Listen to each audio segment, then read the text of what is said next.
নমস্কাৰ শিক্ষাৰ্থীসকল, আপোনালোকক ধন্যবাদ জনাইছোঁ।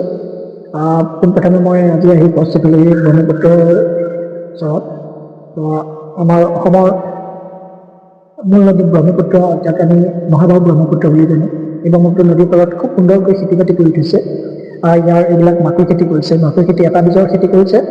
খুব সুন্দৰ। আৰু আমি সুধি গম পালোঁ, আমি কথাখিনি জানি পেলাই গম পালোঁ যে এটা বীজৰ যিখিনি খেতি কৰে এইখিনি খুব উন্নত মানৰ হয়। আৰু ইফালে আছে ব্ৰহ্মপুত্ৰ নদী, মহাবাহু ব্ৰহ্মপুত্ৰ, যাৰ বুকুত আমি আমাৰ অসমখন ডাঙৰ দীঘল হোৱা বুলি ক'ব পাৰি। এই নদীৰ পাৰত মানুহে বসবাস কৰি এই নদীৰ পৰা উপকৃত হৈ মানুহে জীৱন অতিবাহিত কৰি আছে। ইয়াৰ কাষতে বালিচৰত কিছুসংখ্যক লোক বসবাস কৰি আছে। আৰু লগতে ইয়াৰ নদীৰ যি উপত্যকা অঞ্চলবিলাক আছে, এই উপত্যকা অঞ্চলৰ কিছু নিলগতেই যথেষ্ট সংখ্যক মানুহৰ বসতি দেখিবলৈ পোৱা যায়।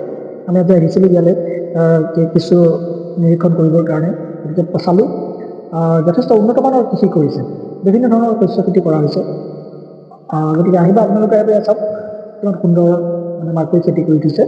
মই এতিয়া বৰ্তমান যিখিনিত আছে এইখিনি কেৱল মাকৈ খেতি কৰিছে, আৰু আগলৈকে অন্যান্য খেতি আছে, শাক চব্জিৰ খেতি আছে, আৰু লগতে মাহজাতীয় শস্য আছে। সকলোৱে চাব।